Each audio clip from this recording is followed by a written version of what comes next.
Hello, everyone. I'm Charlie, and welcome back to another DraftKings DFS Slate breakdown. On to the second week of a Premier League action here, truly into the swing of things now. Interesting kind of slate we got with three games on us. The biggest favorite in Bournemouth at -125. None of the traditional top six here.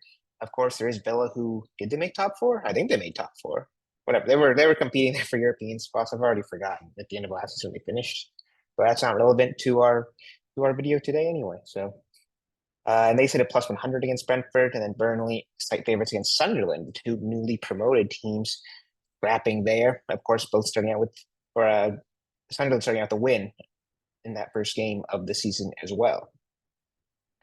I thought first we'd look into some odds for goal contributions here. Ollie Watkins, I think, is the highest on the slate at -110. Actually, Krupi is higher there, but I don't think he'll start.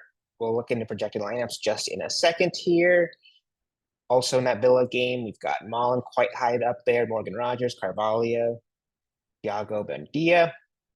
Pretty even across the board after we go past Ollie Watkins. Then for Bournemouth, we talked about Krupi already, probably won't play. Evan Nielsen minus odds as well, and he should start as the starting striker.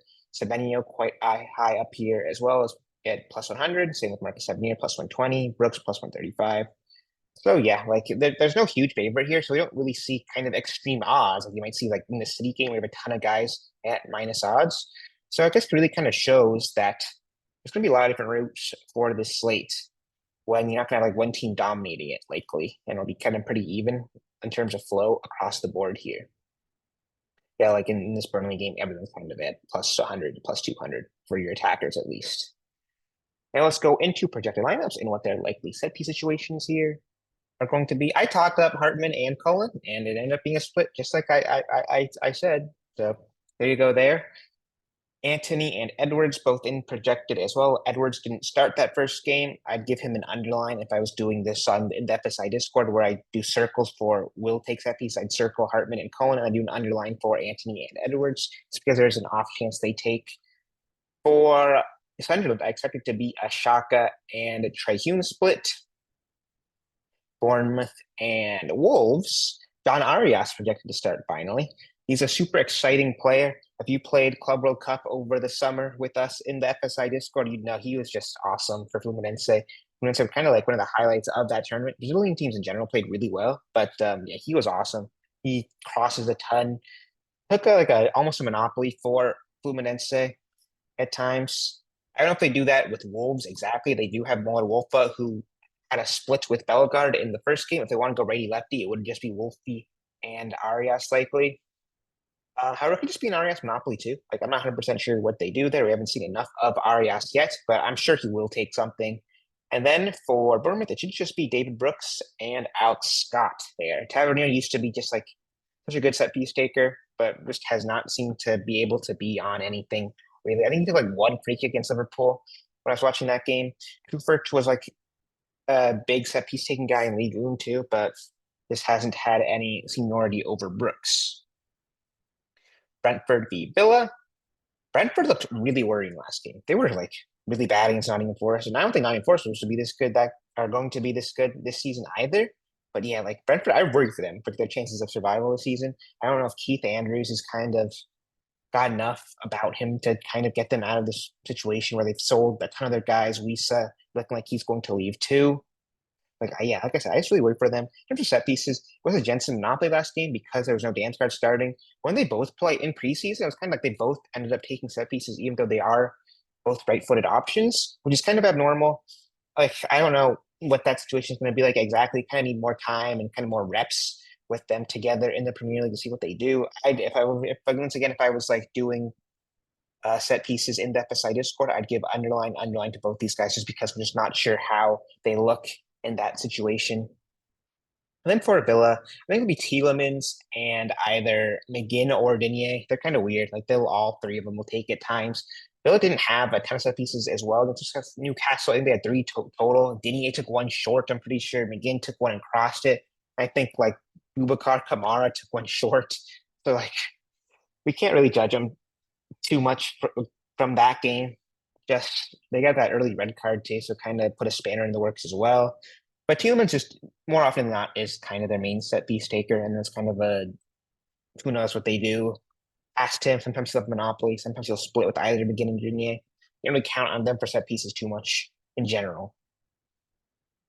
Now let's go into the pricing here. Our most expensive forward is Antoine Semenyo. Look at that 24-point log, looking pretty solid there. Of course, in terms of floor points, which is non-goal contribution points, he would have had like 2.5. Of course, he is playing Liverpool. I wouldn't hold that against him too much. You'll have a lot better flow against a Wolves. And he had a pretty decent floor last season in general. They took away the logs from last year, but he had a ton of like 10-point games just in crosses, shots, foul runs. He kind of finds a way to get there more often than not. Of course, this 10K price bump is also a lot more than he was in the past in general too, which is a little bit scary also. But like when you look at the slate, there's not a ton, like there's no kind of big team to soak up pricing here. So he just naturally gets pushed up. Ollie Watkins, 9,800. I liked him against Newcastle a lot.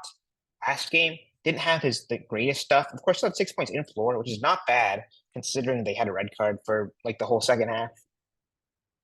But he's not a bad option here either. Like I said, I'm really worried for Brentford. I think it's gonna be a smash spot for Aston Villa. Other guys, Strand Larson, 8,600, I think is a little bit pricey. I'm not fully sold on him yet as a player either. I just think I'm not like I know with Man City, so you can't really judge him too harshly. But like he doesn't have Cunha like holding the strings for him anymore. I know they have Arias, like I said, but like at 8,600, this is just kind of too much for me. Like he was nowhere near this last week. He was how much did they price him at? Now, we can't see if he was a showdown, but he was I think a little bit even pricey then. But last week he was like a 3K forward at times, and now he's like 8 when he hasn't really showed really anything to warrant that giant price bump. I don't love that. Evan Hughes at 8,300. I think it's a decent GPP play. As we saw, he has one of the best goal scoring odds on the slate. 190 last game too, which is a little bit surprising considering they have Krupi now, who can also play as a number 9. So, like, I wouldn't count on him going 90 every game. He doesn't have a floor or anything, but this is a good spot for him just to kind of chase a goal, which you look for in a GPP format. In cash, I'd probably stay away from it just because, like, if he doesn't score, you're in danger of him dropping like 1 or 2 points like he had last game. Jade Anthony, big price bump here as well. And of course, he was playing Tottenham last game, so it was a lot tougher matchup than Sunderland. He had a huge floor against that in that Tottenham game as well. Not even having set pieces on top of that, but I don't know if that's necessarily sustainable. Like a 10-point floor without set pieces is it's pretty rare. Like you don't see that from many big six teams. Like a Man City doesn't have that many floor points typically in general either. Like you might see like Doku for the example. Like last game he had like 3 points and he dominated.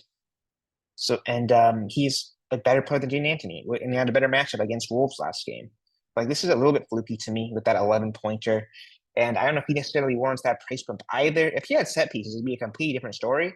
But like I said, I just don't know if that floor is sustainable in his current role in this Burnley team. Talby at 7K, kind of whatever on him. That assistant played that score quite a bit. Thiago took the pen, of course, for Brentford, so he got to 12. If he can become like an Ivan Toney, he could be a really interesting player this season. I'm a little bit wait and see on him personally, though. Villa is a tougher matchup. Is a tough matchup. Like I don't know. We do know he has penalty kicks, so he has that going for him at least. But he's another guy that I'm a little more wait and see on. Like I said, Mayenda looked pretty good against where they play first game, West Ham. I don't mind that as a play. I'm not really sure how this Burnley Sunderland game will go. I think Burnley likely keep possession. They tend to be more of a possession team. They kept a decent amount of possession against Tottenham too, which is a little bit surprising. Burnley are the home team too, so like you worry how much of the ball Sunderland are going to have, which could affect Mayenda. But hitting on the counter attack, he can still be solid as well. Decent GPP play. Like most of these goal dependent strikers, I just think are solid GPP plays. I don't really like touching that kind of spot in cash. It's like a super cheap forward that I'm like, if you get a 1 pointer, I don't really care that much because you're just there for value anyway. If you score, suddenly you just paid off that salary instantly. So like that's my thoughts on like kind of these mid-range forwards. Other guys though, Lewis Potter, more of a right back. I'm not too interested in that. Where is Edwards? I'm looking for him. There he is. Marcus Edwards at 3,800. Him and Anthony were like the same price last game. Yeah, he was 3,700. He's like the same trade, and he's double almost. So like if you're gonna play kind of your value Burnley attacker, I'd rather go Marcus Edwards for half the price to Anthony. I don't think the difference is that huge. It's like you're having a set piece taker versus not a set piece taker. They probably don't take anything, either of them. Marcus Edwards probably a little bit less safe for minutes is the worry there. But other than that, like let's look at their goal scoring, goal contribution odds. They're going to be super similar. I'm telling you now. Nate Anthony 1+120, Marcus Edwards +180. Yeah, like there's no way there should be a 4K price difference between those options. There's my piece on those guys, and that's forward here. I think Semenya is going to be super popular. Ollie Watkins could be super interesting as well. Now let's go into midfield. There's Tavernier 9,500. He had 12 in floor last game, which I don't even know how he did it. He had 5 crosses. I think he did, yeah, like I said, took a couple of crossing free kicks to get there. Had a couple of shots, a couple of tackles. Once again, this is just not a stat line that I feel is overly sustainable. Of course, they are playing Wolves now, which is a better matchup in Liverpool. And he's still got really good goal contribution odds. Of course, he's also 4K more expensive than last game. Like similar to all these kind of Bournemouth guys now that they're playing Wolves over Liverpool. But still, like it's not like they're minus 700 favorites. Like it would be like a Man City versus Burnley. They're only like minus 100. If you took like the actual percentage odds of them winning, then this game, like it's like 55, 60%. Like minus odds are like helpful, but like I think people at times maybe look too much into them. And these games can be a lot more even than the odds suggest anyway. Wait, 9,500, I think is a little bit pricey there.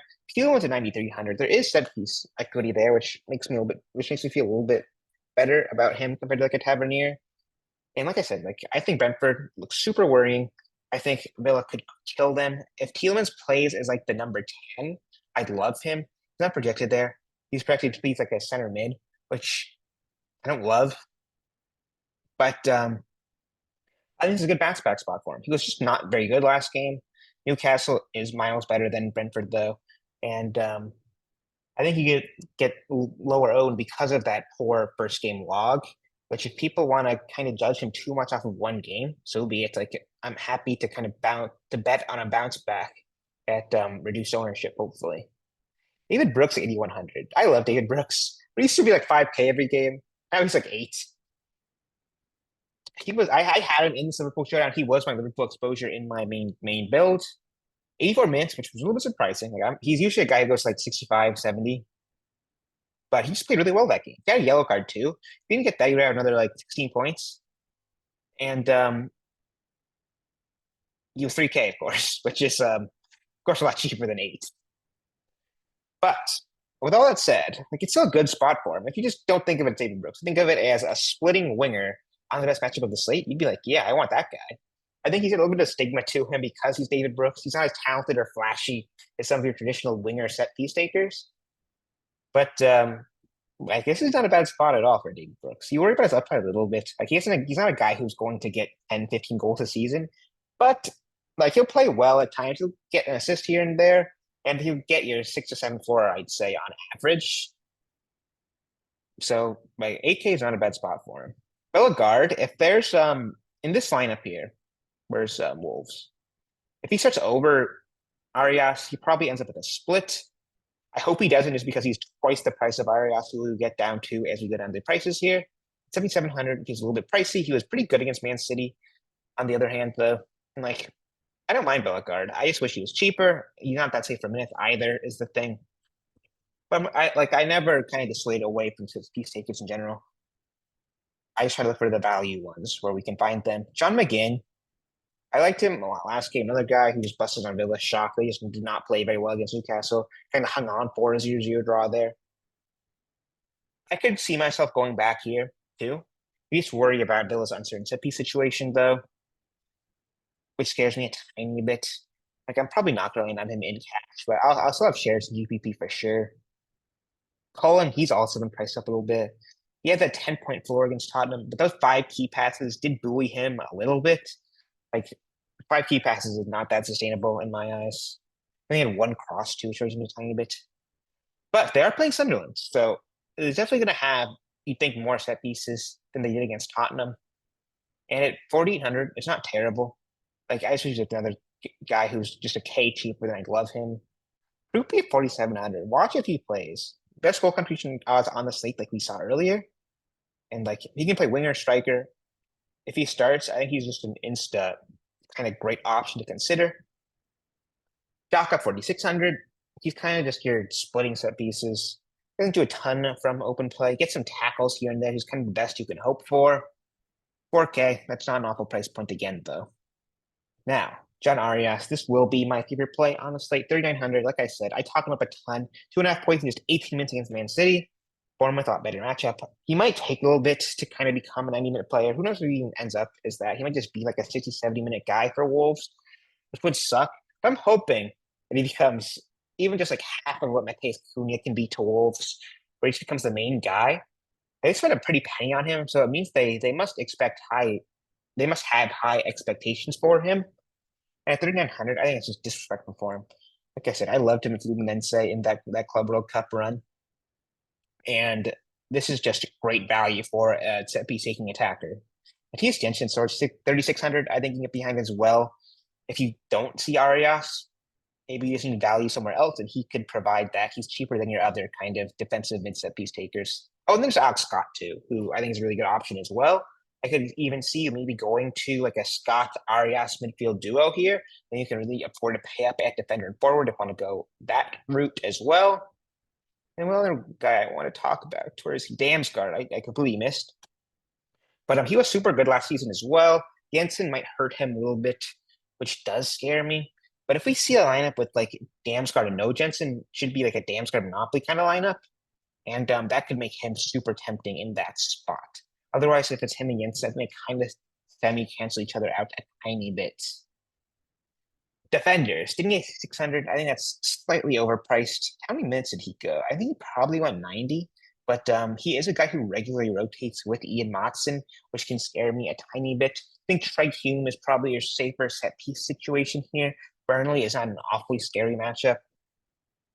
He was pretty good against West Ham too. 7 points in floor plus that 3 from a clean sheet. Bunch of crosses there, which is what you're kind of looking for from your fullback. And 6K is a little bit of a pricey point for him, but like I don't mind that play at all. Shuford at 5,200, he's pretty good against Liverpool too. But he's another guy.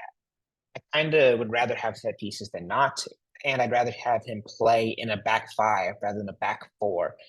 For Red, he was like almost a winger at times because they play with 3 center backs and 2 kind of bombing up wing backs. Won't be quite the same with Bournemouth.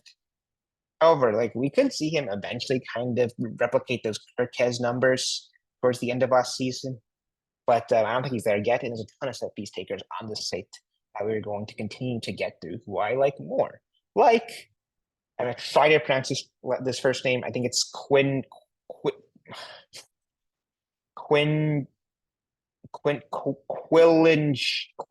Hartman. I'll go with that. Quilinski Hartman. I usually try my best to pronounce these names correctly, but that's a tough one for me. But Hartman is just a really good player. I played him in my main team against Tottenham. It's a tough matchup, but like he got there. 7.5 points is nothing to sniff up against for 2,800 price. I know he is priced up quite a bit, but he's playing center. 4K is still not expensive at all for a set piece taking fullback. Muller Wolfie, I have high hopes in as a player, but I think Bournemouth is a little bit of a tougher matchup. I'm a little bit unsure of what they do with him and Arias if they both play together. So I'm a little bit of a wait and see for him as well. If him and Bellegarde starts over Arias, he has more chance of taking. We've already seen what they do when those two are together. It's like a straight split. At that point, I think it makes a little bit more sense to go for a Wolfie. Otherwise, like, why would I not just go to Hartman? There's what world where I just go both those guys. I think that makes some sense there. But I just don't think he's better than Hartman at this point in terms of if it was one or the other. Other kind of like punt fullbacks I'm looking at here. I think it's mostly center back punts. I will have a decent amount of all these guys in GPP, where I'll just pair them with a set piece taker and maybe goalkeeper. Go for like a 1-0 win off of like a goal from one of these center backs and an assist from the set piece taker, just bonking it onto their head, hopefully. Hope they get a clean sheet too, get an extra 3 points that way as well. And I'll just have a couple of GPP builds with that in mind and with that thinking behind it. Goalkeeper, as I say, pretty much a crapshoot. Especially on a slate like this, where everyone's kind of even odded. Like any of these guys can get there, win, clean sheet. None of them would surprise me. In terms of blogs, like I could see Bezo getting a little bit popular just because they are playing Brentford, who looked pretty bad last game. I might end up on Bezo myself in cash, especially. But I don't think there's a huge edge in any of these guys. Just kind of play whoever fits the rest of your build. Prioritize going your outfield players and see who you have the salary left for at goalie. All right, and now our last segment here. Let's get into our core. I've already talked to Arias up enough here. Hopefully he starts. I really hope he does. And after him, I'm putting Semenyo. That's the point of having Arias in core too, is because he lets you pay up to kind of your better forwards here. Like you can go this Ollie Watkins Semenyo route so easily with an Arias, throw an Alex Scott, Matthias Jensen in there. Plenty of salary to get both those guys if you so choose to do that. Even Evan Nielsen you could go. And then as my third piece, Hartman. That is my favorite D on the slate. That's how I'd start my cash build. Of course, it is subject to change once we get lineups, when we get closer to lock. In the FSI Discord last week, I know in the video I had, I think James Ward-Prowse over Kudus. It can't come lock time. Like I ended up switching to Kudus over James Ward-Prowse. That decision really paid off for our subscribers in the FSI Discord. But yeah, that's what I'd start for now, guys. And yeah, of course, if you want to see cores for all these minor league slates, as well as a core for Premier League, whether that be Showdown or Classic, after we get confirmed lineups, make sure to join the FSI Discord through a subscription package linked in the website below. But yeah, guys, that'll be it. I'll see you for the next one. Good luck and peace.